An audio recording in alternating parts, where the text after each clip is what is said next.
Hello everyone, welcome back on my channel Study Mantra. I hope you all would be fine and giving your level best in your exam. Best of luck for your exam.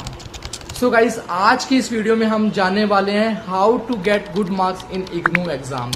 IGNOU exams में किस प्रकार से हम अच्छे number जो है gain कर सकते हैं। तो आज इसी पे जो है चर्चा करेंगे। जनरली ये क्वेश्चन जो है पूछा जाता है, बहुत सारे स्टूडेंट पूछते हैं। First and most important thing, जब भी आपने ये डिसाइड कर लिया कि मुझे अब आगे की स्टडी इग्नू के साथ कंटिन्यू करनी है, तो आपको क्या करना है? सबसे पहले इग्नू से रिलेटेड जो भी चैनल अपडेट देता है, इग्नू रिलेटेड अपडेट का जो भी चैनल हो, उसको सब्सक्राइब कर लो। एग्जाम कब होंगे, एग्जाम के असाइनमेंट कब सबमिट होंगे, एग्जाम के फॉर्म कब आएंगे, ठीक है। तो ये सारी अपडेट्स आपको कहां से मिलेगी? जो इग्नू से रिलेटेड अपडेट देता है। तो सबसे पहले आपको ऐसे चैनल को सब्सक्राइब। सेकेंड थिंग, जो भी कोर्स आप इग्नू से कर रहे हैं उससे रिलेटेड चैनल को जो है सब्सक्राइब करना। एक चैनल को नहीं, कम से कम 2 से 3 चैनल को सब्सक्राइब करना। सपोज करिए कि आप MEZ का जो है कोर्स कर रहे हैं, ठीक है, तो आपको कम से कम 2 से 3 चैनल को जो है सब्सक्राइब करना है। और फिर आपको आने वाले दिनों में ये देखना है कि कौन सा चैनल आपकी जो है आपके लिए जो सबसे ज्यादा यूजफुल है, किसका कंटेंट सबसे अच्छा है और इजी टू अंडरस्टैंड है, ठीक है।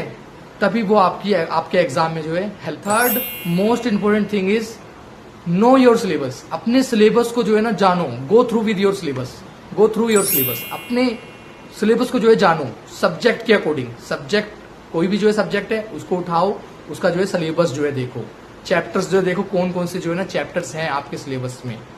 और ये आप कैसे करोगे? तो इसके लिए फोर्थ चीज है PYQ देखने हैं आपको 2 ईयर्स के।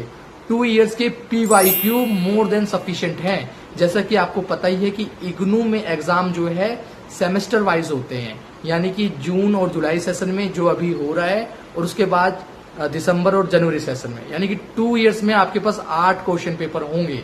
आप उसके बिहाफ पे अपना जो है ना प्रिपेयर कर सकते हो कि आपको किस प्रकार से जो है ना प्रिपेयर करना है। और कई सारे यूट्यूब चैनल में भी जो आपको बताया जाते हैं मोस्ट इंपोर्टेंट क्वेश्चन जो है कौन से हैं। तो मैंने 3 चीजें बता दी। इग्नू से रिलेटेड जो भी अपडेट दे उसको जो है सब्सक्राइब कर लो। आपके सब्जेक्ट से रिलेटेड जो भी चैनल हो, अच्छा चैनल हो, उसको जो है सब्सक्राइब कर लो। अपने सिलेबस को जो है समझो, गो थ्रू योर सिलेबस, ठीक है। फिर 2 ईयर्स के PYQ, ये मैंने आपको बताई चौथी चीज, ठीक है।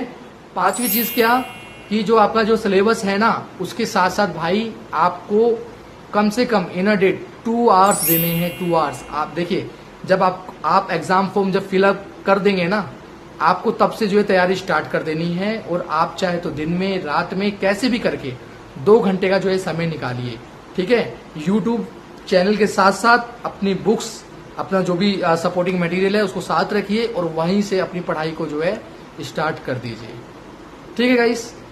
अब जो मैं बात बताने वाला हूं वो उससे भी ज्यादा इंपॉर्टेंट है। वो बात क्या है? सबसे पहले हमारे चैनल को सब्सक्राइब कर दो, उसके बाद मैं बताता हूं कि अगली चीज जो है क्या होने वाली है। Now 6th thing, looks normal but most important, that is focus on your hand writing. Hand writing with speed. हम में से कई सारे लोग जो है ना अपनी हैंड राइटिंग पे जो है ना फोकस नहीं करते, फिर कहते हैं कि एग्जाम में कम मार्क्स आते हैं, फर्स्ट डिवीजन भी जो है नहीं बनती है, एग्जामिनर पेपर जो है ठीक से चेक नहीं करते। इसका एक one of the biggest reason है हमारी जो हैंड राइटिंग है ना, हम लोग उस पर फोकस नहीं करते। हम डेली जो है कुछ ना कुछ स्टडी कर रहे हैं, कुछ ना कुछ जो है पढ़ रहे हैं, सिलेबस को जो है कवर कर रहे हैं, बट हम अपनी हैंड राइटिंग पे फोकस नहीं कर रहे। कुछ लोगों की हैंड राइटिंग अच्छी होती है तो उनकी स्पीड नहीं अच्छी होती, कुछ लोगों की स्पीड अच्छी होती है तो उनकी हैंड राइटिंग अच्छी नहीं होती। आपको दोनों ही साथ में जो है लेके चलना है। एटलीस्ट आपको इतना साफ लिखना है कि एग्जामिनर को भी समझ में आए कि आपने क्या लिखा है और आपको खुद को समझ में आए कि आपने क्या लिखा है। Now the final thing is the way of answer writing. अब आपको सीखना है the way of answer writing. जब भी आप किसी भी क्वेश्चन का आंसर देते हो ना, तो सबसे पहले अंडरस्टैंड द क्वेश्चन। क्वेश्चन क्या कह रहा है ना, सबसे पहले इसको समझो। किस चीज से रिलेटेड जो है ना क्वेश्चन है। क्या क्वेश्चन में शॉर्ट नोट करने के लिए जो है कह रहा है, शॉर्ट नोट्स पे क्वेश्चन आया हुआ है, पहली चीज तो इसको देखो। डिस्कशन के बारे में कह रहे हैं, ठीक है, कि एक्सप्लेन करने के बारे में कह रहा है, क्या कह रहा है, इस चीज को पहले एनालाइज करो। एंड देन एनी क्वेश्चन, कोई भी जो क्वेश्चन होता है ना, उसकी प्रॉपर बिगिनिंग होती है। प्रॉपर बिगिनिंग होती है, उसके बाद उसका जो है ना मैनेजमेंट ऑफ मिडल आता है, उसका जो मिडल को जो है ना मैनेज किया जाता है, एंड प्रॉपर एंडिंग होती है किसी भी क्वेश्चन की। तो आपको वे ऑफ आंसरिंग सीखना है। वे ऑफ आंसरिंग क्या होती है? Proper beginning of the answer and manage the middle and the proper ending of the answer. तो कैसे होगा? सबसे पहले आप इंट्रोडक्शन जो है लिखो, ठीक है। पहले क्वेश्चन की जो है डिमांड समझो, कैसा क्वेश्चन है, उसी के बेस पे मैं बता रहा हूं। अब कोई क्वेश्चन होगा तो मैं उसके बेस पे जो है बताऊंगा ना आपको। तो एक जनरली मैं एक ऐसा क्वेश्चन ले रहा हूं कि आपको जैसे कि जो है डिस्कशन करना है। तो सबसे पहले प्रॉपर वे में आपको इंट्रोडक्शन लिखना है, कम से कम 5 से 6 लाइन का, ये मिनिमम हो सकता है 8 लाइन का, ठीक है। उसके बाद उसकी जो है डेफिनेशन लिखनी है। डेफिनेशन देने के बाद उसके सब पॉइंट्स बनाने हैं आपको, सब हेडिंग्स जो है बनानी है, ठीक है। आपको उसका जो भी मिडल है ना उसको ना मैनेज करना है अच्छे से, जो भी इंपॉर्टेंट फैक्ट्स है, पॉइंट्स है, उसको अंडरलाइन जो है करना है।